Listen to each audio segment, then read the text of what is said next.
événement qui est arrivé il y a peu de temps, c'était il y a moins d'un an, il me semble, ou un an et demi peut-être, quand Microsoft a annoncé ses ambitions en matière d'engagement par rapport à l'environnement.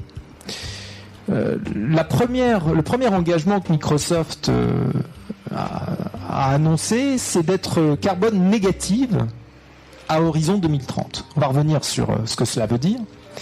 Mais surtout, ils se sont engagés à retirer de l'atmosphère tout le carbone que l'entreprise avait émis depuis sa création à l'horizon de 2050. C'est une ambition majeure. Et la question qu'on peut se poser, c'est comment peuvent-ils s'engager à le faire ? Est-ce que nous avons les moyens aujourd'hui de le faire ? Est-ce que c'est une ambition réaliste et quelles sont les solutions qui nous permettraient de le faire ? Alors, il y a énormément d'acteurs aujourd'hui qui se positionnent sur ces sujets-là. Je n'en citerai qu'un seul, qui est une société qui s'appelle Climeworks, dont le métier est de développer en fait des usines qui captent le CO2 de l'atmosphère pour pouvoir ensuite le retraiter, on va voir comment, et pour pouvoir procéder à retirer une partie donc de ce CO2 dont pourrait être une des solutions que Microsoft par exemple pourrait utiliser. Il y a beaucoup d'investissements qui sont réalisés. Il y a un investissement près d'$1 milliard qui a été annoncé par Stripe, la société financière que vous connaissez peut-être, SpaceX qui se lance sur ces sujets-là et qui finance à coût de millions aussi des solutions de ce type-là. Shell, évidemment, qui s'est aussi lancé dans ce secteur-là. Et donc, ce soir, ce que je vous propose, c'est qu'on creuse ce sujet avec 3 expertes d'abord, experts ensuite. Tout d'abord, Isabelle. Alors, désolé Isabelle, si ça doit arriver souvent. Si j'écorce un peu ton nom, Isabelle Chernikowski-Loriol. Ça va, j'ai pas fait d'erreur ? Ok. Qui est docteur en géosciences. Nous accueillons aussi Florence Delprat-Jeannot, qui est présidente du club CO2. Et enfin, Nourdine Biman, qui est vice-président d'Atos et qui travaille particulièrement sur ces sujets d'optimisation, dirons-nous, autour de, pas forcément le captage CO2, mais les émissions carbone. Ce soir, on va éviter les débats stériles, mais on va plutôt poser sur la table un certain nombre de dilemmes. Je préfère les dilemmes aux débats. Et en l'occurrence, parmi les dilemmes qu'on va évoquer, il y en a un premier qui est celui de l'usage des technologies pour essayer de baisser le niveau de carbone dans l'atmosphère, qui peut nous amener à imaginer que cela suffirait pour continuer à faire ce que nous faisons. Autrement dit, à produire de manière massive et donc à continuer à produire du carbone et à le laisser dans l'atmosphère. C'est un dilemme fondamental parce que les technologies nous permettraient effectivement de retirer du carbone de l'atmosphère et si on distille cette idée dans le grand public, toute la pression qu'on peut avoir, tous les efforts qu'on peut réaliser pour essayer de baisser les émissions pourraient être vains. Ça, c'est un premier dilemme. Et puis un second dilemme qui est lié à cette idée que la baisse des émissions carbone pourrait nous amener à une logique de décroissance. Et donc cette logique de décroissance nous empêcherait potentiellement de continuer à innover et donc nous empêcherait potentiellement de retirer tous les déchets qu'on a pu générer. Donc il y a un certain nombre de dilemmes, je trouve, intéressants à creuser. On va les creuser ensemble ce soir plutôt que de rentrer dans des débats stériles qui n'intéresseraient personne. Et pour démarrer cette conversation, qui, je l'espère, va être interactive, puisque, comme vous le savez, l'idée, c'est à un moment donné aussi que vous puissiez poser vos questions, donner votre avis. On va commencer ce soir avec Florence. Et Florence, j'ai une première question pour toi.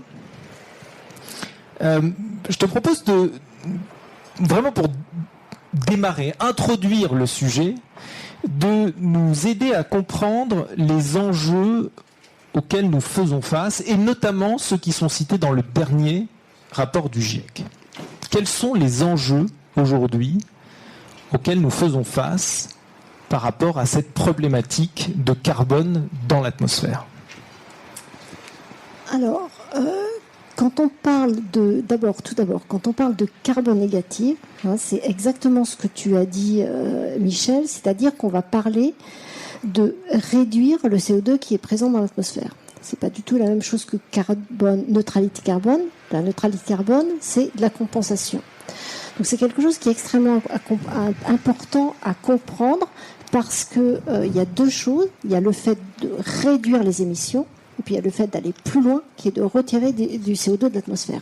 Et c'est quelque chose qui est apparu dans le dernier rapport du GIEC. Et si on se fixe le rapport du GIEC qui est paru en avril dernier, là, le 4 avril dernier, c'est un rapport en fait qui fait le point sur les solutions d'atténuation du changement climatique et donc l'avancement de ces différentes solutions. Et ce qui est extrêmement intéressant dans ce rapport, c'est qu'il y a un message qui est très clair.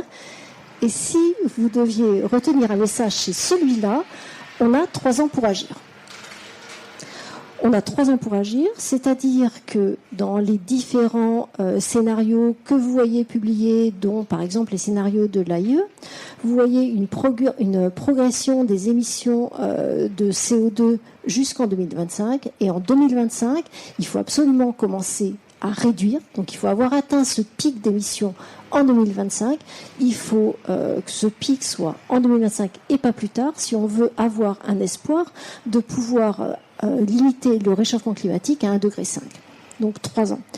Deuxième message très important, et je reprends exactement ce que tu viens de dire, Michel, ce qui est extrêmement intéressant dans ce rapport du GIEC, c'est que s'il dit qu'on a 3 ans pour agir, ça veut dire qu'on peut le faire.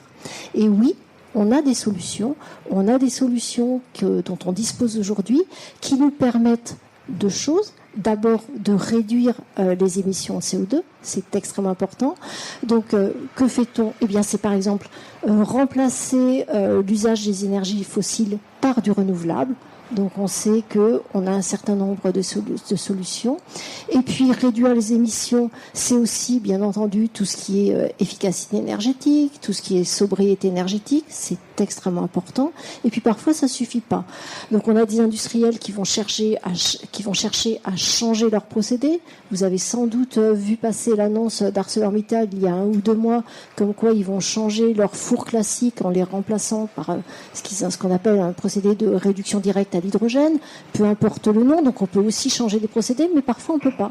Eh bien, quand on ne peut pas, qu'est-ce qu'on fait ? Eh bien, on va se placer à l'aval d'une installation et on va capter le CO2. On va capter le CO2. Ce CO2, une fois qu'on l'a capté, il faut bien en faire quelque chose. Ce qu'il faut en faire, c'est l'isoler de l'atmosphère. Et donc, on va le transporter et le stocker. Donc ça, on a les solutions. On a des solutions qui existent aujourd'hui. Un autre point qui est extrêmement important dans le rapport du GIEC, et c'est vraiment une révision importante du rapport du GIEC par rapport au rapport des années précédentes, c'est qu'il fait appel effectivement à des technologies auxquelles tu faisais allusion, Michel, qui sont des technologies qui permettent de retirer du CO2 de l'atmosphère. Typiquement, c'est ce que fait Climeworks. Vous avez ces gros ventilateurs qui vont aspirer l'atmosphère, et puis après vous avez des procédés de captage du CO2. Donc ces points sont extrêmement importants. Donc le rapport du GIEC, 2 choses, 3 ans pour agir, et on peut le faire, si on s'y met maintenant. Isabelle, pendant des décennies, on a déstocké du carbone du sol, typiquement en extrayant du pétrole par exemple, et en le brûlant. Et ce carbone s'est retrouvé dans l'atmosphère. Mais pas que. Qu'est-ce qui est devenu ce carbone que nous avons extrait du sol pendant des décennies ? Est-ce que tu peux nous expliquer quel est le processus qui a été en œuvre pendant tant d'années ? Alors, effectivement, la principale cause du réchauffement climatique, c'est qu'on a extrait du carbone du sous-sol, le carbone fossile essentiellement, c'est-à-dire le charbon, le pétrole et le gaz naturel pour nos besoins énergétiques. Il n'y a pas que ça, il y a aussi, pour faire du ciment par exemple, on prend du calcaire, c'est du carbone aussi, une roche calcaire. Donc, et tout ça, quand on le brûle pour faire dans le process du ciment, ou alors quand on brûle les combustibles fossiles pour faire de l'énergie, eh bien, quand le carbone fossile se combine avec l'oxygène de l'air pour brûler, ça fait du CO2. Et ce CO2 est émis dans l'atmosphère. Alors, avant l'ère industrielle, ce graphique montre qu'il y avait un équilibre des flux de CO2 entre la végétation, les sols, l'atmosphère et l'océan, les flèches vertes. C'est pour ça que pendant très très longtemps, on a eu la concentration de CO2 dans l'atmosphère qui était stable et qui était de 280 ppm. Ça fait 0,028%. Voilà. Mais depuis le début de l'ère industrielle, on a déstocké du carbone du sous-sol pour nos besoins énergétiques. Et vous voyez toutes ces flèches rouges qui ont conduit à des relargages de CO2 dans l'atmosphère, essentiellement à cause de l'utilisation des carbones fossiles, mais aussi un peu par la déforestation et le fait qu'on ait aussi brûlé la végétation, etc. Et alors, qu'est-ce qu'il est arrivé une fois que ce CO2 a été émis dans l'atmosphère du fait des activités humaines, hein? Eh bien, il y a quand même la moitié qui a été réabsorbée par ce qu'on appelle les puits de carbone naturels, que sont la végétation, l'océan et les sols. La végétation pompe le CO2 par photosynthèse pour croître. L'océan est dissous du CO2. Ça conduit à une acidification de l'océan, ce qui est mauvais pour les écosystèmes. Donc, c'est bien les puits naturels, mais ça a aussi des effets quand même négatifs. Et puis, il y a une partie qui est absorbée par les sols, sous forme de matière organique dans les premiers centimètres du sol. Et le reste, l'autre moitié, s'accumule dans l'atmosphère. Si bien qu'on était à 280 ppm de CO2 dans l'atmosphère avant l'ère industrielle, et maintenant on est à 400 ppm. D'où le problème de réchauffement climatique. Alors, je vous disais, heureusement qu'il y a ces puits naturels, parce que sinon le réchauffement climatique serait encore pire, mais il y a quand même 50% qui s'accumulent dans l'atmosphère, et donc du coup, bien sûr, c'est important si on peut de retirer du CO2 de l'atmosphère, mais sa concentration est très faible, 400 ppm, 0,04%. Alors qu'il faut aussi, et aussi presque en priorité, éviter d'en émettre davantage dans l'atmosphère, sachant que les industries émettent dans leur fumée, il y a 10% de CO2. Donc c'est plus facile d'aller capter dans les cheminées d'usine 10% de CO2 que 0,04% qui est dans l'air. Voilà. Mais il faudra faire tout ce qu'on peut, hein, je ne dis pas, mais surtout commencer par éviter d'en rajouter davantage. Alors c'est effectivement un leitmotiv à chaque fois que nous avons eu l'occasion de préparer cette soirée. À chaque fois, c'était attention, le message ne doit pas être qu'on peut désormais retirer le CO2 de l'atmosphère uniquement. Il faut aussi éviter d'en émettre. Il est clair. On a compris le message. Mais en même temps, ce qui est intéressant, c'est de comprendre comment on est capable de capter ce CO2 pour ensuite le restocker dans le sol. Ce qu'on a déstocké aujourd'hui, grâce à certaines de ces technologies, on est capable de le remettre dans le sol. Comment ça marche ? Comment ça fonctionne, ce restockage du CO2 dans le sol ? Voilà. Alors, il faut savoir déjà que ça existe. Les stockages naturels de CO2, ça existe déjà, y compris en France, dans le sud-est de la France, qu'on appelle la province carbogazeuse. C'est une zone qui est riche en CO2 naturel. C'est pour ça qu'ailleurs qu'on a nos eaux carbogazeuses bien connues, Perrier, Badois, Vichy, qu'on exploite, et qui sont tous les petits points rouges, ce sont des eaux carbogazeuses en fait. Et vous avez aussi en France et dans le sous-sol de nombreux pays des accumulations de CO2 pur dans le sous-sol. Les grosses étoiles, il y en a au moins 8 en France, dans le sud-est de la France, qu'on a trouvées dans les années 60-70 quand on cherchait du pétrole ou du gaz naturel, du méthane donc. On croyait en avoir trouvé par les campagnes sismiques, etc. Et quand on a fait un forage croyant en avoir trouvé, eh ben le fluide C'était pas du pétrole, c'était pas du méthane, c'était du CO2 pur.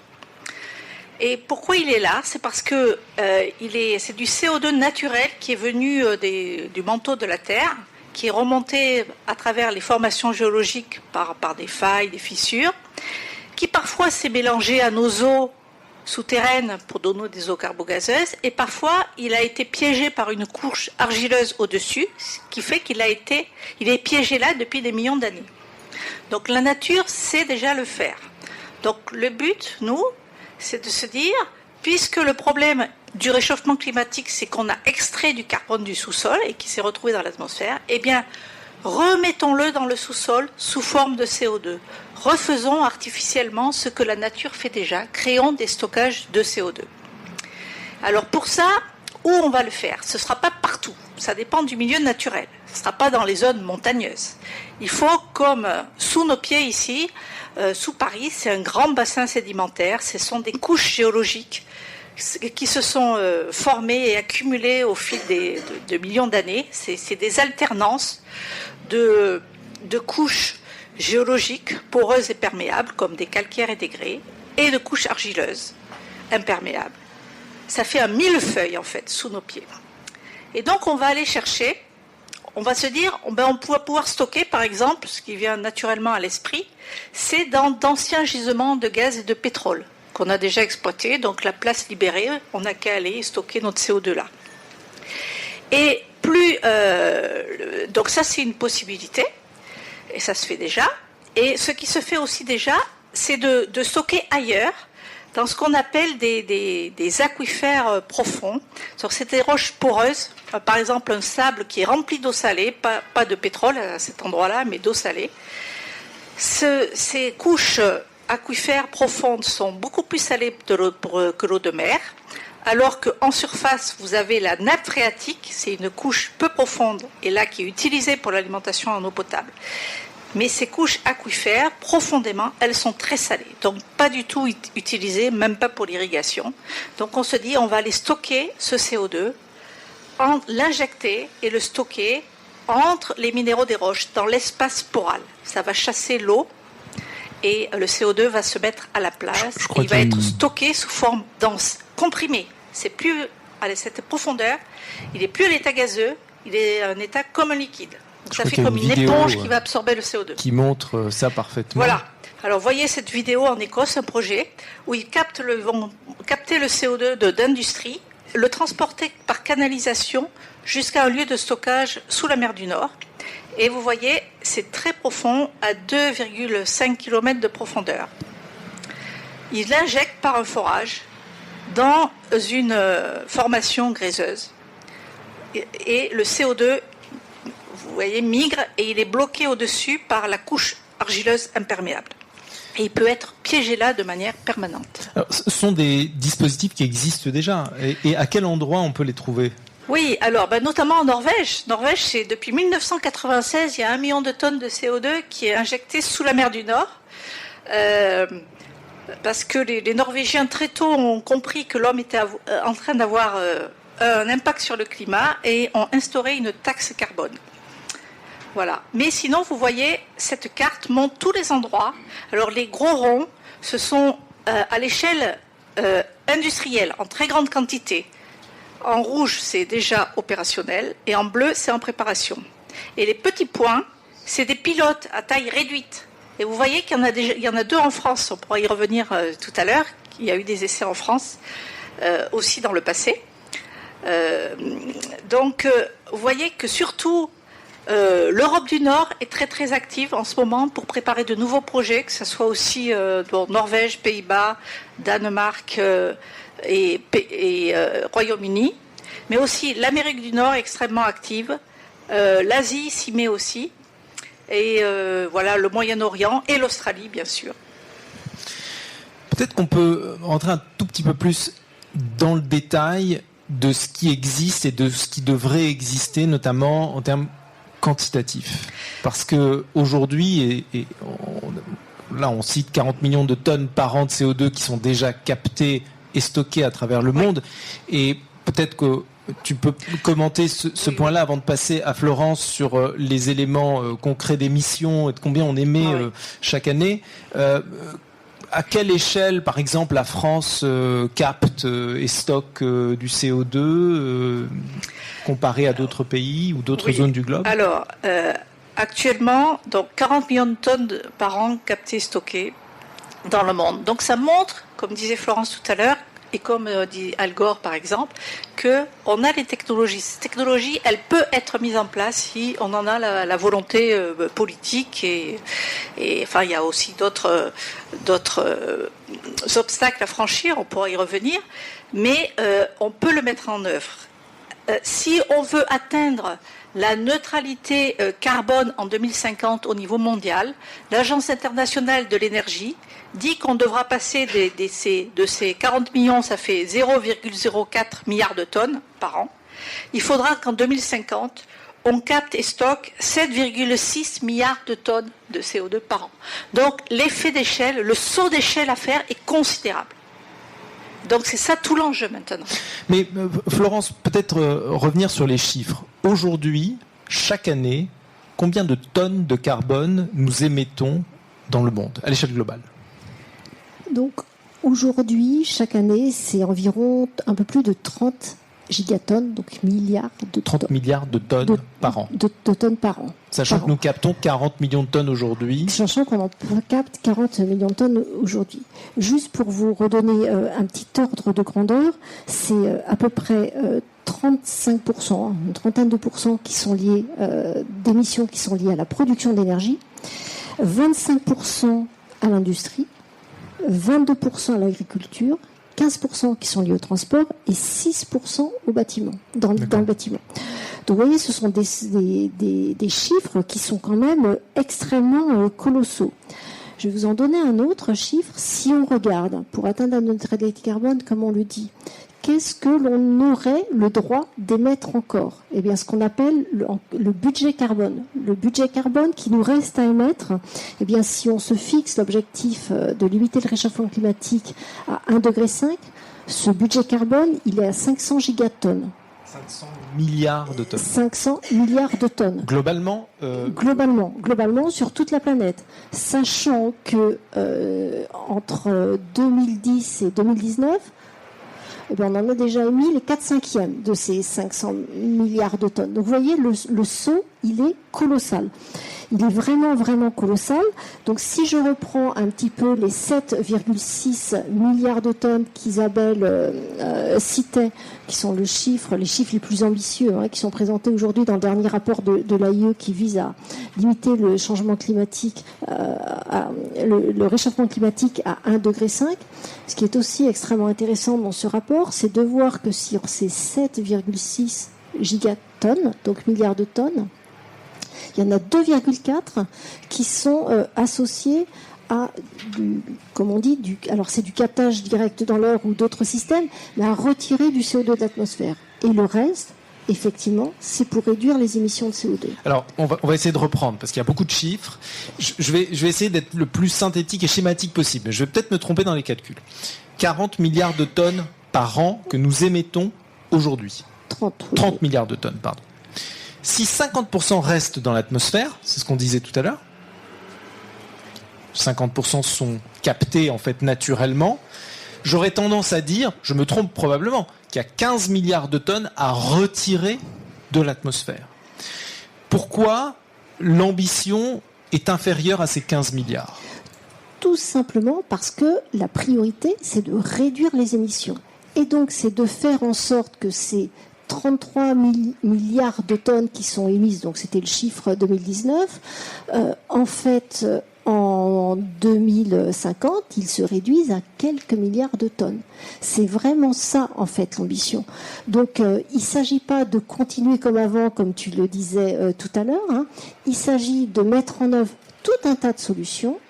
Et on n'y arrivera que si on met en œuvre toute solution. Donc c'est réduire les émissions, comme je disais tout à l'heure, développement des renouvelables, sobriété énergétique, efficacité énergétique, capter le CO2 qui est émis avant qu'il n'aille dans l'atmosphère, Et puis bien sûr, après, pour ceux qui restent, eh bien, on va être obligé de compenser. Alors, parlons un peu de coûts, parce que admettons que on vise le captage et le stockage de plusieurs milliards de tonnes par an.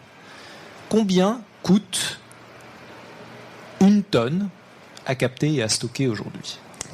Alors, quand on va parler de coûts pour capter et stocker le CO2, on va parler d'une fourchette en fait. Parce que tout simplement, on a des conditions qui sont très différentes. Vous avez des émissions de CO2 dans les fumées qui sont très variables. Isabelle vous a donné un chiffre qui est de 10%, qui est effectivement une moyenne, mais ça peut aller de quelques pourcents jusqu'à à peu près 20-25% si vous êtes dans des fumées très concentrées, comme celle de l'industrie sidérurgique. Donc le coût, il varie entre, on va dire, 20 € la tonne de CO2 et 180 € la tonne de CO2. Ça dépend de la nature des fumées. Alors, juste pour donner quelques chiffres sur ce coût, que vous le compreniez bien, il faut savoir qu'en général, vous avez 70% du coût qui est lié, c'est une moyenne, hein, parce que voilà, qui est lié en fait au procédé de captage. Et puis le reste, c'est le transport et le stockage. Donc, une moyenne, si on est entre 20 et 180 € la tonne, je vais donner une moyenne à peu près à 50 € la tonne, et c'est ce qu'on trouve aujourd'hui dans la littérature. On a dit, c'est une gigatonne, 1 milliard de tonnes à capter très rapidement, on va dire en 2030. Par an. À chaque fois, je parle par an et je ne parle pas en cumulé. Donc, vous avez 1 milliard de tonnes multiplié par 50 € la tonne de CO2. Et bien, voilà, ça fait tout simplement 50 milliards par an. À multiplier par 4 à l'horizon de 2050. À multiplier par 4 à l'horizon de 2050. Comment est calculé le coût de la tonne de CO2 ? Alors, le coût de la tonne de CO2 est calculé de façon relativement simple, c'est-à-dire que vous allez prendre en compte les investissements que vous faites, que ce soit pour capter votre CO2, installer, une unité de captage du CO2, c'est d'abord des investissements. C'est par exemple une tour de lavage, comme celle qu'on a mise en place sur l'usine d'ArcelorMittal de Dunkerque. C'est aussi des coûts d'opération. Il faut faire tourner le procédé, donc il y a de l'énergie, etc. C'est pareil pour un stockage de CO2. Il y a des opérations, il faut des installations pour pouvoir injecter le CO2, puis après il faut le faire tourner. Donc vous prenez ces coûts et puis vous prenez une durée de vie d'une installation de captage de CO2, de stockage du CO2 sur 40, 50 années. Et puis vous divisez. Donc vous avez en fait un coût à la tonne de CO2. Bien entendu, quand je vous ai parlé d'énergie pour faire tourner des installations, vous pouvez avoir des fuites, etc. Donc vous allez comptabiliser aussi tout le CO2 que vous pourriez émettre lors de vos procédés. Et c'est pour ça que quand on parle de coût de la tonne de CO2, on va parler de coût de la tonne de CO2 évité. Ça veut dire que c'est pas uniquement le CO2 c'est vraiment, on comptabilise toutes les émissions qui pourraient être associées par exemple au transport du CO2. Donc on voit que l'enjeu économique et de financement est monumental. Comment est-ce qu'on peut imaginer financer un tel programme ? Qui peut financer et comment on peut trouver les moyens pour financer ? Alors, avant de répondre à ta question, Michel, je voudrais juste qu'on prenne un tout petit peu de recul. Parce que quand on dit ça, on a tendance à oublier que émettre du CO2 dans l'atmosphère, c'est pas gratuit. On voit bien aujourd'hui que l'impact du réchauffement climatique, que ce soit les inondations, la hausse des températures, etc. C'est un coût aussi pour la société. Donc il faut bien, certes, mettre en œuvre des solutions pour éviter d'émettre, pour retirer de l'atmosphère, c'est un coût, mais ce coût, il ne doit pas être comparé à zéro. Il doit être comparé au coût qu'a le fait de ne rien faire, de laisser le CO2 émettre dans l'atmosphère sur nos sociétés et sur nos environnements. Et aujourd'hui, on n'a pas de chiffres à donner. Il y a l'Agence internationale de l'énergie qui est en train de faire une étude pour chiffrer en fait le coût du développement des technologies par rapport au coût de réparation, en fait, de mitigation, comme on dit dans notre jargon. Mais ce qui est à peu près sûr, c'est que ne rien faire, ça coûtera 2 fois plus cher de faire quelque chose. Alors maintenant, je vais répondre à ta question. Qui paye ? C'est bien toute la question.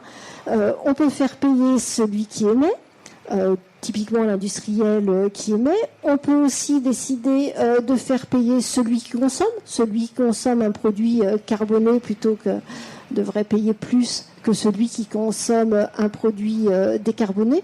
Donc on a en fait tout un tas d'outils qui sont à notre disposition, qu'il faut déployer, et on a les gouvernements à la fois nationaux et puis en Europe qui travaillent dessus, à la fois des pénalités, donc typiquement des taxes. C'est ce qu'il y a par exemple en Norvège. S'il y a beaucoup de projets, comme l'a dit Isabelle, qui sont développés en Norvège, c'est tout simplement parce que depuis les années 90, la Norvège a mis une taxe pour l'émission de CO2 dans l'atmosphère à 50 € la tonne. Ils ont une cible à 200 € la tonne dans les dizaines d'années qui viennent.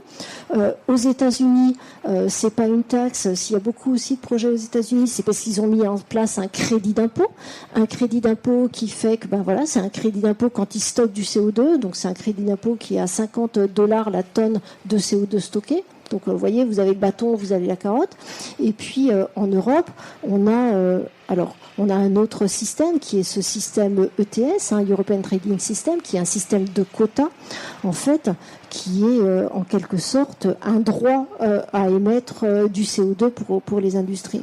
Donc en somme, en Europe, mais je crois que c'est le cas pour tous les pays du protocole de Kyoto, ils ont un droit d'émission de CO2 jusqu'à un certain quota, et s'ils en émettent moins, disons 100, et s'ils en émettent moins, par exemple, s'ils émettent 80, ils ont 20 crédits qu'ils sont capables de revendre à d'autres acteurs. C'est comme ça qu'on valorise aujourd'hui, dans ces pays-là, la tonne de CO2. Voilà, l'objectif, en fait, l'esprit qui a mené à faire ce système de quotas, c'était d'avoir un système qui apporte un certain nombre de flexibilités. Donc, de façon à ce que tout le monde fasse des efforts. Alors, quand je dis tout le monde, il faut voir qu'en Europe, ce sont les gros émetteurs de CO2, les grosses industries qui sont soumis à l'ETS. C'est à peu près 11 000 installations, c'est 45% des émissions de CO2 de l'Europe. Ce que tu appelles l'ETS European Trading System. Donc c'est ce système d'échange de quotas. Et donc l'idée, c'est de dire un industriel, il a un certain nombre de quotas, donc un droit à émettre. Ou bien il fait des efforts pour réduire ses émissions. Et dans ce cas-là, s'il est pile à l'équilibre de ce qu'il avait, il a rien à payer.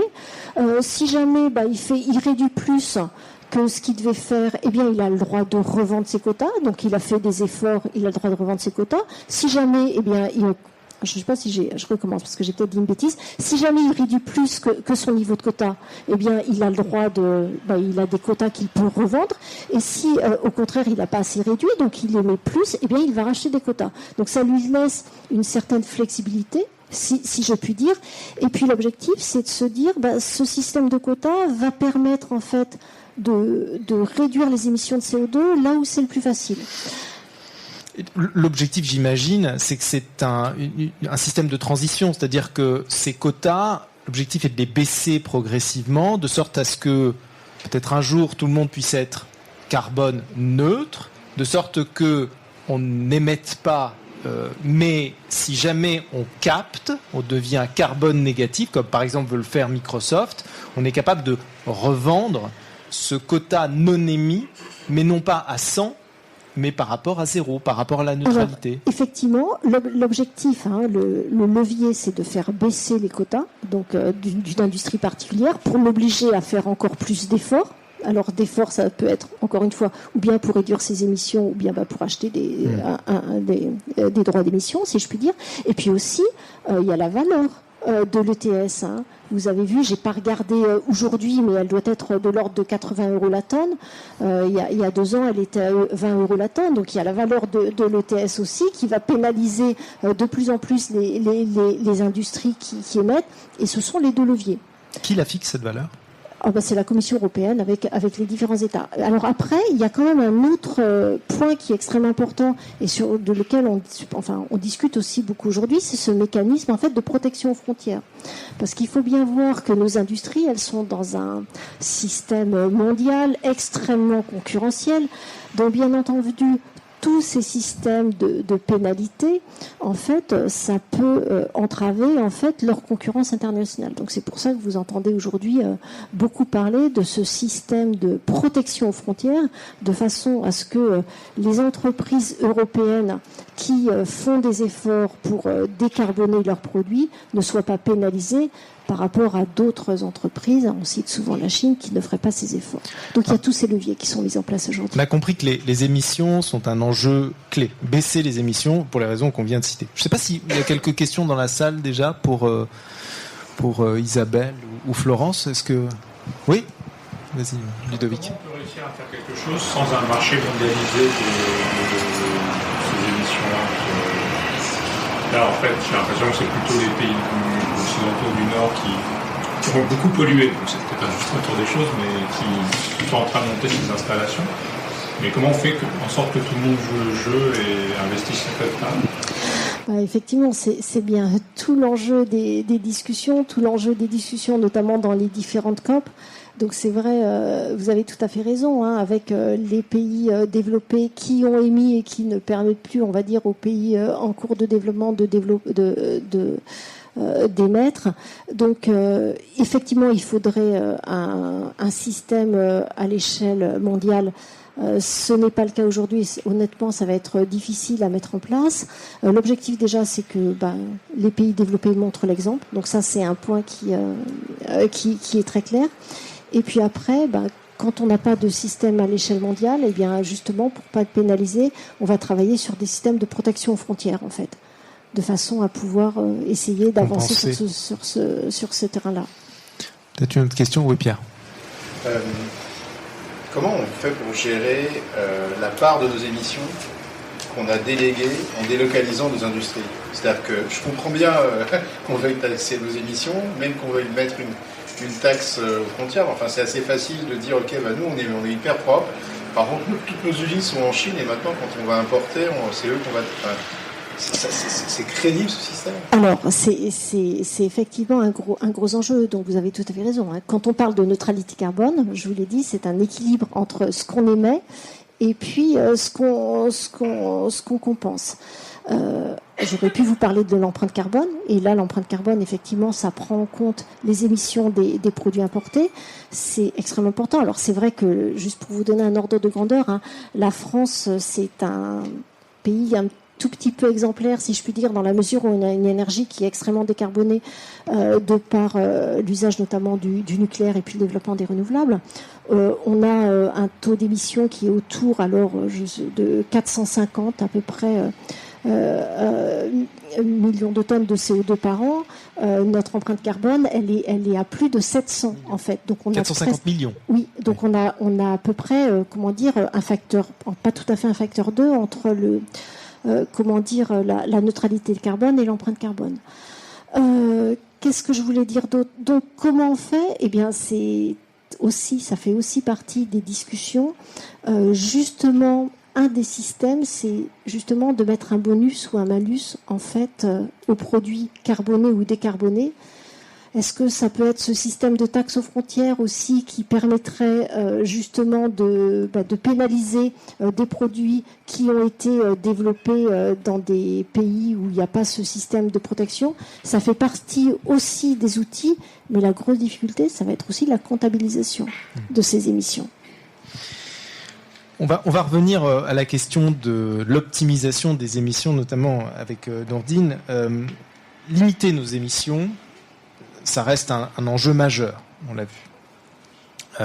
Donc Nourdine Bihmane, qui est vice-président d'Atos, je sais que tu travailles énormément sur ces sujets d'optimisation, notamment grâce au digital. Comment est-ce que le digital permet de limiter les émissions de carbone ? C'est pas évident, et on va revenir aussi sur ce dilemme-là. Mais comment on développe aujourd'hui des solutions digitales qui permettent de limiter les émissions ? Peut-être. Merci pour la question et merci pour l'invitation, Michel. Effectivement, en faisant rapport à ce que disait le GIEC, on pense que le digital peut influencer jusqu'à 15% de l'empreinte carbone mondiale à travers la planète. Mais comme tu le dis si bien, comment ? Je pense que la première partie, c'est vraiment comment contenir l'expansion de nos émissions, notamment énergétiques, comment protéger un peu plus nos ressources naturelles, comme l'eau, par exemple. Et on en arrive simplement à une question assez claire. Quels sont nos usages du digital aussi, pour revenir. Quand tu dis 15% d'influence, en plus, c'est-à-dire en émission ou en optimisation ? En optimisation. D'accord. En optimisation. Et donc je reviens sur la question clé des usages, et on peut emmener cette question clé dans le monde de l'entreprise comme dans le monde civil. Et je prends juste un exemple comme les applications d'optimisation du trafic. On les a tous utilisées pour essayer d'arriver plus vite, pour éviter les bouchons, des choses de ce type-là. Donc ça nous a aidé quelque part à réduire nos émissions carbone, au moins dans le transport. Alors c'est pas la panacée, mais ça dénote de l'usage. Alors je pense vraiment par rapport aux problématiques qui ont été mentionnées avant, qu'il faut absolument que le monde, le B2B, s'aligne à cette partie-là. Et je pense depuis le Covid, il y a une prise de connaissance même de ce monde-là, même s'il y a beaucoup de greenwashing. Je pense qu'il y a quand même une vague de fond, une lame de fond qui arrive et on voit des choses évoluer. Donc avoir ce sujet-là dans l'agenda de tous les directeurs généraux de toutes les sociétés est vraiment primordial et on voit ça arriver. Et le deuxième effet pour moi, c'est vraiment comment on contient ce digital-là quand on avance. Alors, juste quelques exemples, je pense, pour prendre, mais Maersk, l'armateur, on travaille avec eux, on a développé une plateforme en ligne où on consolide tout un tas de métriques externes et internes à toutes les routes de leurs bateaux à travers la planète. Et donc ça, c'est un projet qu'on a lancé il y a 5 ans avec eux. Et on a été fiers, en tout cas, d'annoncer il y a 2 ans, qu'on était arrivé, juste avant Covid d'ailleurs, qu'on était arrivé à optimiser leurs routes à travers la planète. Et Maersk, c'est 50% du trafic maritime mondial. On avait réussi à optimiser de 7% le trafic routier des bateaux. Et ça représente 7% de kérosène en moins. Alors, encore une fois, à la base, c'était pas forcément une initiative avec une connotation de décarboniser, c'était plutôt de l'efficience opérationnelle, mais n'empêche qu'on a pu en découler cette partie-là, par exemple. Mais on a vu que c'était très important aussi d'optimiser les émissions de carbone. Donc 7% à l'échelle de Maersk, c'est 50%, tu disais, du trafic maritime, c'est monumental. La facture kérosène, c'est 50%. Et ça grâce au digital. Mais en même temps, il y a un dilemme, parce qu'on dit souvent, attention, le digital émet aussi beaucoup de carbone. Est-ce que on arrive à avoir un bénéfice au final à force d'utiliser du digital ? Non. Alors, j'allais dire jusque-là, il y a un bénéfice, mais si on n'intervient pas très rapidement, si on n'arrive pas à un plateau de maturité dans la consommation du digital, on va au mur aussi avec le digital. Je pense que si on prend les dernières stats, notre consommation, notre création, notre génération d'émissions carbone sur les dernières années, dans le monde du digital, a augmenté de 10% par an. C'est énorme. Et aujourd'hui, on parle entre 4 et 6% des émissions totales sont liées au digital, dont la moitié est liée directement à l'électricité qu'on a besoin pour nos data centers, pour les centres de calcul à travers la planète. Donc c'est pas rien. C'est pas rien. Et là, il est important de commencer à changer notre approche et à changer notre manière d'adresser cette partie-là. L'autre moitié, c'est essentiellement les produits manufacturés. Et ensuite, après, c'est les usages. Dans le cas du data center, il y a des projets pilotes qui sont mis en place de plus en plus. Atos en fait un avec un premier data center alimenté uniquement en hydrogène. Alors, quelle que soit la nature de l'hydrogène, mais en tout cas, c'est un premier data center alimenté 100% avec de l'hydrogène, d'ailleurs, en utilisant une de nos startups, Hydrogène de France. Et donc ça, c'est un data center qui va être live l'année prochaine, en 2023. Après, il y a eu des projets avec Microsoft, avec Google, dans les mers du Nord et d'autres projets un peu plus fantaisistes, mais qui arrivent à essayer de voir comment diminuer la facture électrique des data centers. Parce qu'on n'y arrivera pas si on n'adresse pas cette partie-là. Un autre exemple qui est complètement peut-être à l'opposé, mais on parle aussi d'éducation, et d'éducation des nouvelles générations, mais aussi d'éducation dans les nouvelles générations digitales, notamment les chefs de projet de développement logiciel ou les architectes software. On a lancé des écoles, et en tout cas des principes du Green Coding Principle, où on essaye d'éduquer dès le démarrage de nos développeurs, dès leur première pas de leur carrière, on essaie de les éduquer à développer des softwares un peu moins gourmands.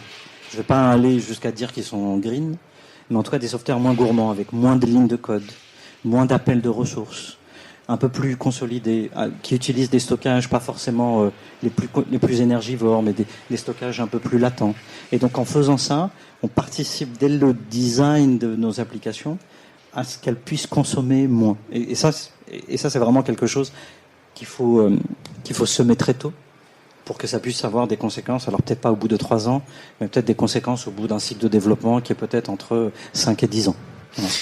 En t'écoutant, on a le sentiment qu'il y a des projets qui sont, excuse-moi du terme, anecdotiques d'un côté, et de l'autre côté des projets massifs. L'exemple de Merckx, pour moi, il est massif. 50%, 7%, c'est majeur. Est-ce qu'il y a d'autres exemples métiers que tu peux nous donner, sur lesquels tu travailles, qui utilisent le digital pour baisser drastiquement les émissions carbone? Bien sûr, mais alors juste pour revenir sur ce que disaient Isabelle et Florence, je pense qu'il va falloir de toutes les solutions. Il n'y a pas une solution, il n'y a pas une silver bullet, comme on dit. Il va falloir de toutes les solutions et à tous les niveaux, en commençant par ma fille qui devrait arrêter d'uploader des Snapchats du chat qui court par terre pour éviter que ça soit répliqué dans 10 data centers à travers la planète. Mais il faut vraiment une awareness, alors je cherche même mot en français, je suis désolé, mais il faut une prise de conscience vraiment à tous les niveaux et à tout, parce que justement, si ma fille et ses copines arrêtent de loader ces vidéos Snapchat pour rien, c'est peut-être au bout du bout, quand tu vois que cette vidéo a été répliquée 100 fois à travers la planète, c'est peut-être au bout du bout plus important que certains de ces projets industriels. Mais bon, pour revenir sur... On est en plein projet pilote avec AXA, et c'est toujours intéressant de voir, ça démarrait d'une optimisation des claims, en tout cas des plaintes pour accidents de voiture, et au final, on a embarqué toutes les voitures d'assurés AXA, en tout cas dans cette population pilote, on les a embarqués d'équipements un peu Edge, IoT. Alors c'est vrai que ça développe derrière la partie connectivité, on en reparlera, mais en tout cas ça a permis de mesurer en temps réel le comportement des automobilistes et de pouvoir agréger ces données en local et puis après dans le cloud, et derrière de donner pratiquement en temps réel des conseils d'optimisation aux automobilistes sur leur conduite.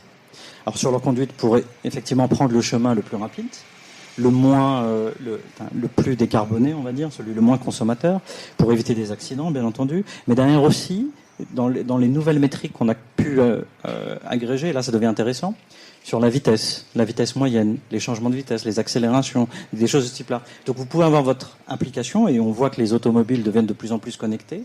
On pourrait imaginer d'ici pas très longtemps votre automobile qui puisse vous conseiller d'ajuster votre manière de conduite. Et quand on parle de ça, on parle de diminuer votre facture à la pompe à essence entre 25 et 45%, juste sur votre comportement en tant qu'automobiliste. Donc le jour où ça devient réel et que ça devient partout, on peut imaginer comment on peut diminuer les 6% aujourd'hui de facture CO2 qu'on a. Je crois que la SNCF a mis en œuvre une application pour les conducteurs de train équivalente qui permet par exemple aux conducteurs de bénéficier des pentes. Un TGV qui bénéficie d'une pente, donc qui n'utilise pas d'électricité, et ils arrivent à réduire la facture d'électricité de la SNCF grâce à une simple application sur tablette, en fait, de l'ordre de 10% par an, ce qui est monumental. Je crois qu'il y avait une question, c'est Giuseppe. Oui. J'aurais 2 questions, en fait, oui. Si possible. La première est, justement, monsieur Yann, vous avez évoqué la relation indirecte entre le digital et les niveaux d'émissions indirectes, parce que vous remontez à l'utilisation, à la consommation d'électricité. Donc il y a une hypothèse derrière, cette électricité est produite par des sources qui, elles, contribuent à les émissions. Est-ce qu'il y a aussi une partie directe, qui est liée par exemple à l'hardware digital? Et la deuxième question est pour Mme Tchernikovski-Loriol. Est-ce que vous pourriez revenir sur la relation entre émission totale de CO2 et captage de la CO2 par les écosystèmes naturels? Il a été évoqué tout à l'heure que c'est une relation 0,5 fois les niveaux total d'émissions. Est-ce que c'est toujours linéaire? Je m'explique. Vous avez parlé de 33 gigas d'émissions par an. Selon cette relation, ça veut dire que 16,5 sont captés. Est-ce que cette relation linéaire est toujours telle? Si je fais 20 milliards d'émissions, est-ce que je vais mettre 10 qui sont captés? Alors, les puits naturels, ils peuvent finir par se saturer ou être moins performants. Parce qu'à force de tirer sur la corde, voilà. Et d'autre part, ils ne sont pas non plus forcément permanents. Par exemple, avec le réchauffement climatique, vous savez qu'il y a de plus en plus aussi d'incendies, de tornades, etc., qui détruisent les arbres et la végétation. Donc les puits naturels peuvent aussi, un jour ou l'autre, se transformer en source. C'est pas très facile. Donc, bien sûr, il faut essayer de booster ces puits naturels. Il y a beaucoup de choses en cours, notamment pour reforester ou pour enrichir en carbone les sols, des choses comme ça. Mais ils sont quand même fragiles. Et donc, c'est aussi hyper important de développer le puits de carbone géologique, d'aller stocker le CO2 dans les couches géologiques profondes, où là, on sait qu'il peut être piégé de manière permanente. Et en plus, il ne va pas être affecté par le changement climatique. Voilà, on sait qu'il va rester là. Remettre le carbone dans le sous-sol. Après, vous vouliez savoir autre chose? C'est toujours linéaire. Alors, linéaire...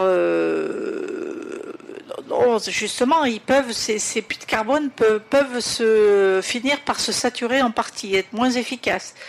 Mais si on arrive à les booster, voilà, peut-être qu'on arrivera quand même à... mais ils sont largement insuffisants. C'est pour ça qu'il faut faire appel à ce qu'on appelle le puits de carbone technologique, de capter le CO2 soit à la sortie des industries, soit directement dans l'air, pour aller le stocker sous terre profondément. Il y avait aussi une question pour Nourdine. Ouais. Moi, personnellement, je n'ai pas très bien compris la question. Je vais essayer.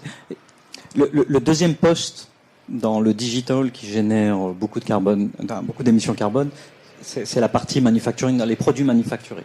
Donc là, on reboucle sur les sujets d'économie circulaire. Et que peut-on faire pour diminuer la course incessante au dernier iPhone, au dernier PC, et ainsi de suite.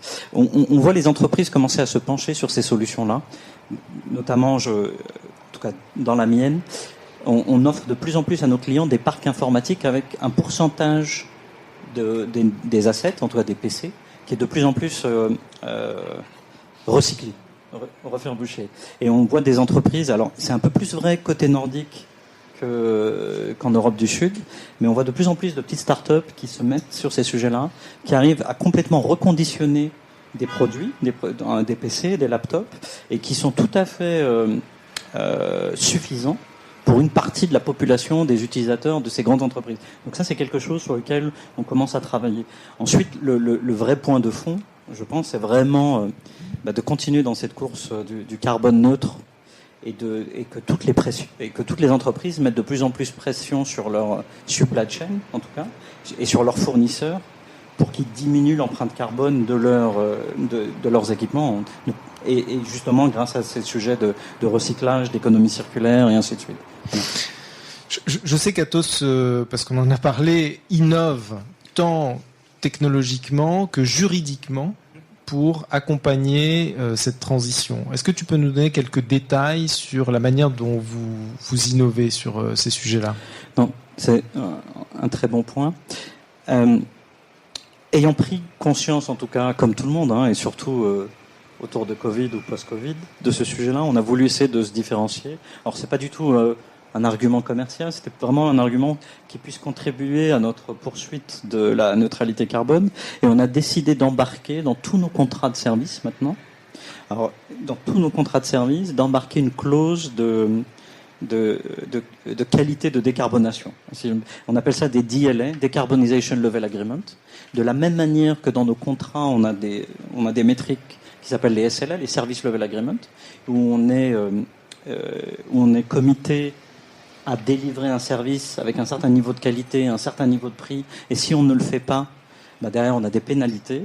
Là maintenant, on s'engage dans nos contrats, dans tous ces contrats-là, on s'engage à décarboner notre service auprès du client entre le premier jour du contrat et le dernier jour du contrat, avec un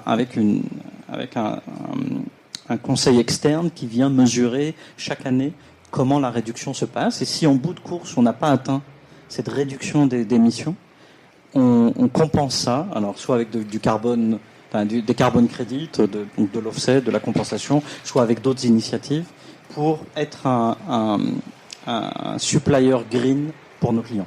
Voilà. Et technologiquement, comment vous innovez aussi Alors là, c'est plutôt mettre à disposition de nos clients notre R&D, et notamment plus récemment, alors ça on l'a fait dans le cadre d'un projet avec Total, où Total était exactement ce que disait Isabelle, travailler sur cette captation du carbone à la sortie des cheminées, et essayer de travailler plus sur un aspect de modélisation moléculaire, avec plusieurs atomes, et quand on arrive à un certain nombre d'atomes, notamment au-delà d'une trentaine d'atomes, les technologies actuelles, en tout cas les supercalculateurs qu'on a actuellement, ne permettent pas de faire ces calculs-là. Ça prendrait des centaines d'années.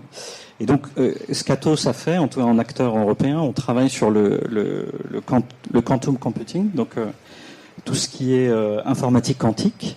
Et on a modélisé les premiers ordinateurs de simulation de calcul quantique qu'on a mis à disposition de Total avec une équipe de R&D, alors une centaine de personnes d'ailleurs qui sont à Grenoble, qui travaillent main dans la main avec les équipes de Total pour permettre de modéliser ce potentiel adjuvant chimique qui pourrait aider Total à capter le carbone à la sortie des cheminées et pas dans l'air. Voilà. Donc modéliser une molécule capable de capter ce carbone. Pour ceux qui étaient là à la dernière soirée, on avait évoqué ce projet Total, parce que c'était une soirée autour de l'informatique quantique. Donc on l'avait en effet évoqué. Je crois qu'il y avait une question. Oui, vous évoquez tous le fait que de nombreuses solutions technologiques existent et qu'elles détiennent tout ou partie de la solution technologique uniquement. Et vous évoquez aussi l'importance de la géopolitique et des pratiques individuelles. Il y a un élément qui est très important et j'aimerais savoir un peu comment on trouve une solution, c'est le fameux effet rebond. Parce qu'on parle de la 5G, la 6G, si Maersk économise 7% de son gasoil, c'est très bien, mais si on fait venir 15% de gadgets chinois en plus, on s'en fiche d'avoir économisé 7% du gasoil. Et ça, c'est un effet démultiplicateur qui est presque plus important à la limite que la technologie. En tout cas, qui est complémentaire, forcément complémentaire. Je vais juste donner les premiers éléments, en tout cas de mon point de vue. Je vous passe la parole. Certes, vous avez raison. Mais on fait quoi à partir de là? Bien sûr. De toute façon, il y a un sujet inévitable qui sont les usages. On n'y arrivera pas si on ne change pas nos usages. Et ça, c'est une vue perso. Je pense qu'on n'y arrivera pas si on ne change pas nos usages. Et donc, on revient sur la timeline que nous a donnée Isabelle avec le GIEC de 3 ans. S'il n'y a pas une prise de conscience à tous les niveaux rapidement sur les usages, on n'y arrivera pas. Donc, de toute façon, il va falloir qu'on affronte cette réalité-là. Comment on change nos usages? Comment on sort un peu de cette consommation à tout prix du dernier gadget? Et j'étais heureux de voir de plus en plus d'applications, de plus en plus de manières de réutiliser sans qu'on ait besoin en tout cas, de racheter le dernier gadget. Donc, je pense que l'usage en entreprise et dans la vie citoyenne doit être mis. C'est la pierre angulaire si on veut réussir à sortir de cela. Juste un mot parce que ça me permet de faire Pardon, tu voulais rajouter un mot? Je voulais juste rajouter un tout petit complément par rapport à ce que vient de dire Nourdine. Donc je partage à 200% ce qu'il vient de dire. Et puis après, et je lui fais un clin d'œil, si je puis dire, il y a aussi la prise de conscience. Et la prise de conscience, ça passe aussi par ces informations dont tu parlais tout à l'heure. Montrer aux gens que quand ils se déplacent, eh bien, ils émettent du CO2. On le voit aujourd'hui. Vous avez certainement vu aussi sur des produits que vous achetez les émissions de CO2 qui sont comptabilisées. Donc il y a cette mise à disposition de l'information qui aide à la prise de conscience, comme on disait, et puis qui va permettre aussi de régler les usages. Et puis après, j'en arrive tout de suite aussi à ce fameux bâton, qui est, de mettre un prix en fait au CO2 qu'on émet et donc de mettre un certain malus à ces produits en fonction de leur impact sur les émissions de gaz à effet de serre. C'est cette remarque et cette question en fait qui a été posée nous permet de souligner quand même qu'on vit une époque toute particulière où on voit que la consommation continue. On parle en revanche de consommation éco-responsable, on parle d'éco-consommation, et le terme consommation demeure, voire accélère. C'est ce que tu évoquais. Et je voulais en profiter parce que on a ce soir parmi nous une anthropologue qui vient de sortir un livre que je vous invite à lire. Je l'ai pas encore fini, pour être très honnête avec vous, mais je l'ai commencé et largement entamé, dont le titre est « Les enfants gâtés, anthropologie du mythe du capitalisme responsable ».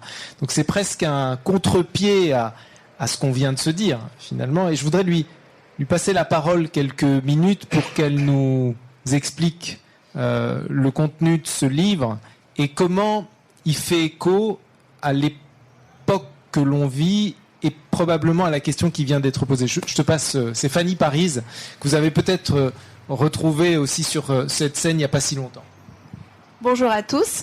Un grand merci, Michel, de me passer le micro. Donc, ce qui est intéressant par rapport à tous les débats qui nous animent ce soir, c'est que moi, je me suis vraiment intéressée à l'autre côté du miroir, à l'autre versant de cette transition, qui est celle de l'imaginaire qui va être véhiculé dans la société, à travers ce que j'appelle, comme vous l'avez compris, le mythe du capitalisme responsable, où le capitalisme responsable vise à faire rimer profitabilité économique et transition socio-éco-environnementale.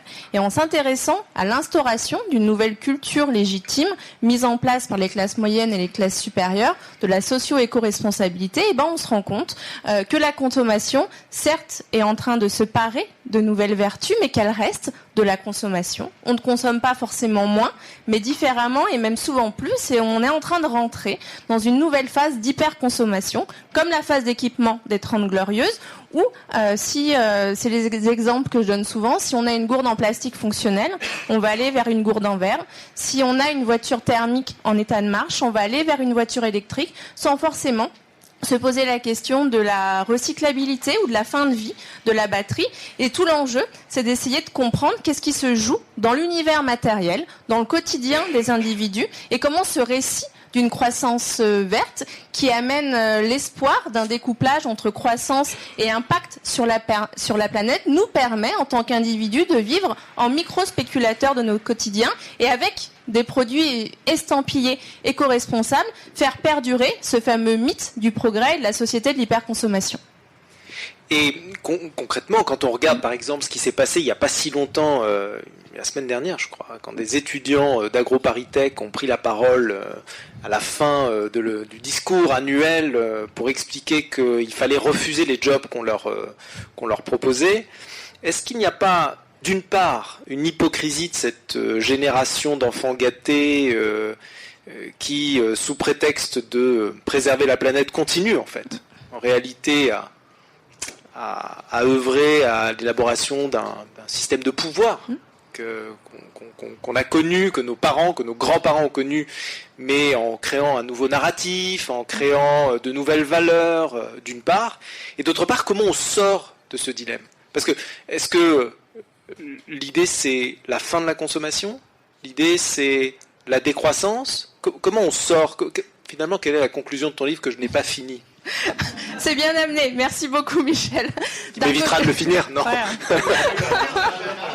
D'un côté, nous sommes tous des enfants gâtés de la consommation et c'est bien normal, on ne veut pas renoncer au confort et toutes les solutions alternatives liées au capitalisme responsable nous donnent l'espoir que par certains changements de pratiques au quotidien, dans nos modes de vie, dans nos habitudes de mobilité, la transition aura lieu et nos modes de vie, nos institutions seront maintenus et on change la société sans changer de société. Ça, c'est le premier point. D'un côté, effectivement, il y a un peu d'hypocrisie, mais c'est une hypocrisie qui est aussi nécessaire. C'est un discours qui doit être pris pour éveiller les consciences et pour mettre des mots sur les paradoxes et les injonctions contradictoires avec qui chaque personne doit composer et encore plus les personnes qui vont rentrer sur le marché du travail. Donc, effectivement, ce sont des enfants gâtés, mais ils représentent une lueur d'espoir, pour le coup, et une manière de poser des mots et de prendre une prise de distance. Moi aussi, je suis une enfant gâtée. C'est pour ça que j'ai fait le choix d'écrire ce bouquin entre impertinence, critique et prise de position bienveillante. Parce qu'il y a un moment donné, il faut aussi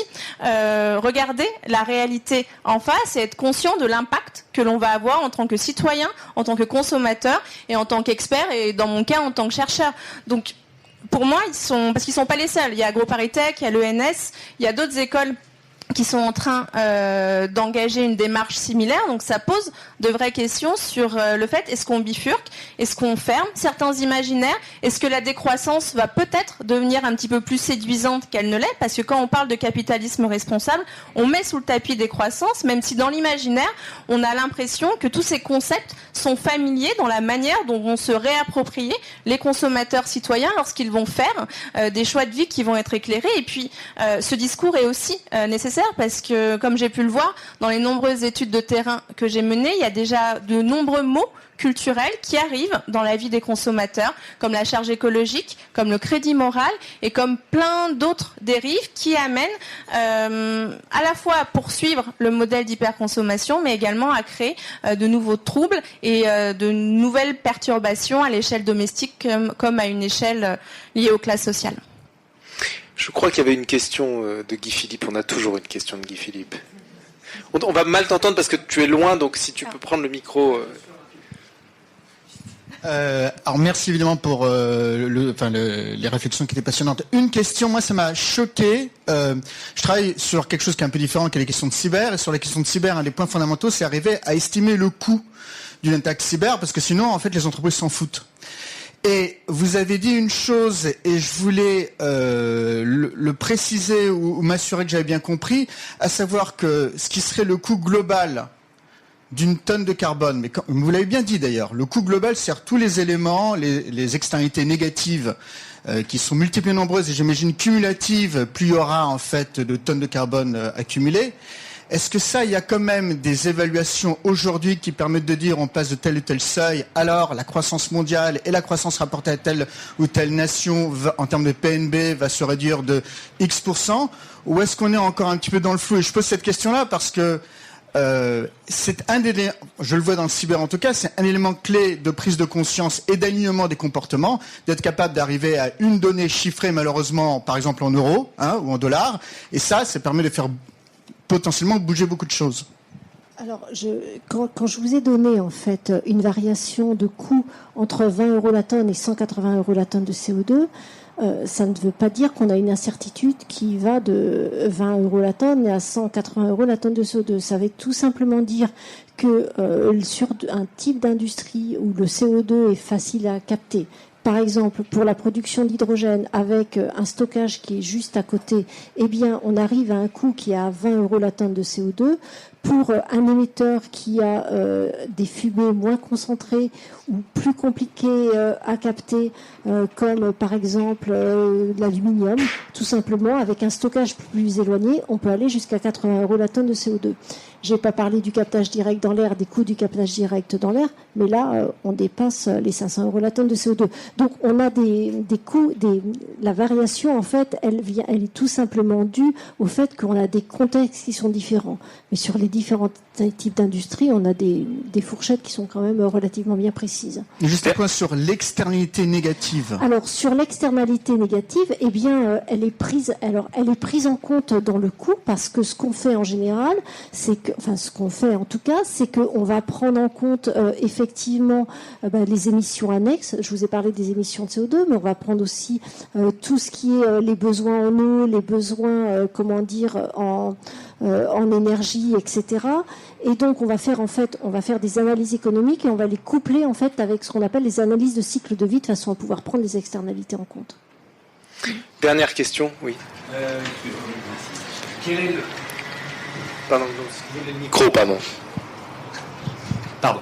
Quel est le coût total en kilos de CO2 ou en émissions de CO2 de la captation d'une tonne de CO2, puisque pour capter une tonne de CO2, il faut construire des usines, il faut artificialiser, il faut aller chercher des matières rares, il faut produire de l'électronique et il faut aussi produire énormément d'électricité. Et pour atteindre les 7 gigatonnes de captation de CO2 que vous évoquiez en période de croisière, quelle est la part de consommation électrique totale sur la consommation électrique mondiale? Est-ce que ça représente 5-10% de l'électricité mondiale produite? Alors, je ne vais pas vous donner un chiffre, parce que encore une fois, ça va dépendre du type d'installation. Typiquement, si vous êtes sur une industrie sidérurgique, et c'est par exemple ce que nous on fait à IFP Énergie Nouvelle sur le site de Dunkerque, sur une industrie sidérurgique, vous avez énormément de chaleur fatale, en fait. Donc, vous allez en fait récupérer de la chaleur qui est perdue pour pouvoir baisser votre consommation, pour ne pas avoir besoin d'aller acheter de la vapeur, etc. Donc, vous avez du coup un coût qui est relativement bas en termes d'OPEX. Si vous êtes sur d'autres types d'émissions, comme par exemple, des cimenteries. Les cimenteries, il n'y a pas beaucoup de chaleur à récupérer. Donc là, si vous utilisez le même procédé que sur le procédé sur lequel on travaille à Dunkerque, bien là, au niveau du coût énergétique, ça va vous coûter extrêmement cher, en fait. Et donc, ce qu'on dit en général, si vous voulez un ordre de grandeur, mais encore une fois, c'est tellement variable d'une industrie à l'autre que j'ai toujours du mal à donner des ordres de grandeur. On est de l'ordre d'une consommation, en énergie qui est de l'ordre de 20%, à peu près entre 10 et 20%. Je vous propose avant de conclure, déjà de vous remercier.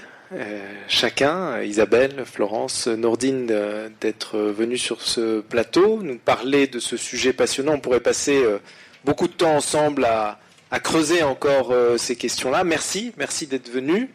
Et vous parler aussi de nos prochains rendez-vous. Prochain rendez-vous en ligne, le 21 juin, où on fera une session de 2 heures pour ceux que ça intéresse, de scénario planning.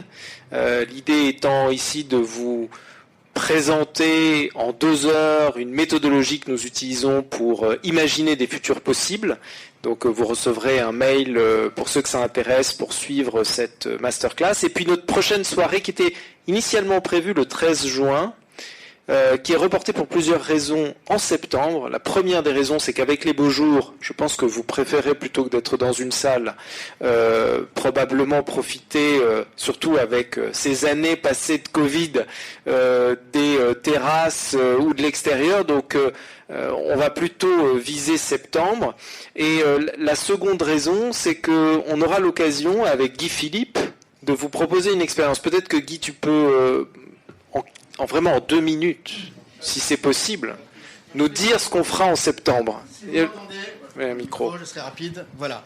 Alors, on a parlé d'incertitude. Il y a une méthode très intéressante pour aller se dire qu'est-ce qui peut se passer lorsqu'on est dans un environnement d'incertitude le plus total, comment on va réagir, comment les gens autour de nous vont réagir. Et ça, c'est la méthode, en fait, du serious game, la méthode de l'exercice de simulation. Et je ne vais pas dévoiler plus de mystère, ça sera l'incertitude sur l'incertitude, mais c'est quelque chose que l'on va explorer ensemble lors de cette session un petit peu spéciale qu'on fera en septembre. Très interactive, puisque ce sera une session auquel vous serez amené à être participant actif. Très, très, très actif. Oula. tout un programme. Aussi citer un événement qui aura lieu le 23 et le 27 octobre. Je vais me limiter à annoncer les dates parce que je n'en sais pas plus et je vais laisser peut-être soit Florence soit Isabelle nous en dire un tout petit peu plus. Alors, du 23 au 27 octobre 2022 est organisée en France, en fait, la grande conférence internationale sur le captage et le stockage du CO2. C'est vraiment un événement mondial. Hein. On attend entre 1000 et 1500 conférenciers participants à cette conférence.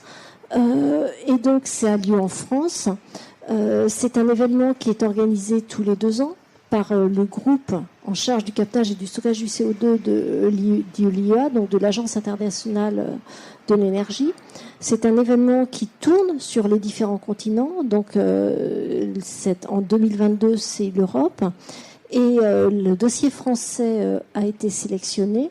Et c'est vraiment une belle reconnaissance, en fait, de tout le travail qui est fait en France aujourd'hui sur cette filière.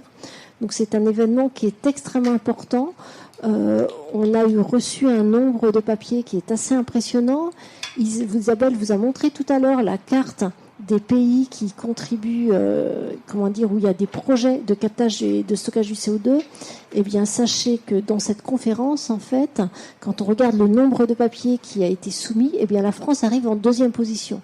Donc, c'est pour vous dire à quel point les acteurs français du captage et du stockage du CO2 sont présents aujourd'hui sur cette filière, même si on n'a pas encore énormément de projets, mais on en a plein dans les cartons.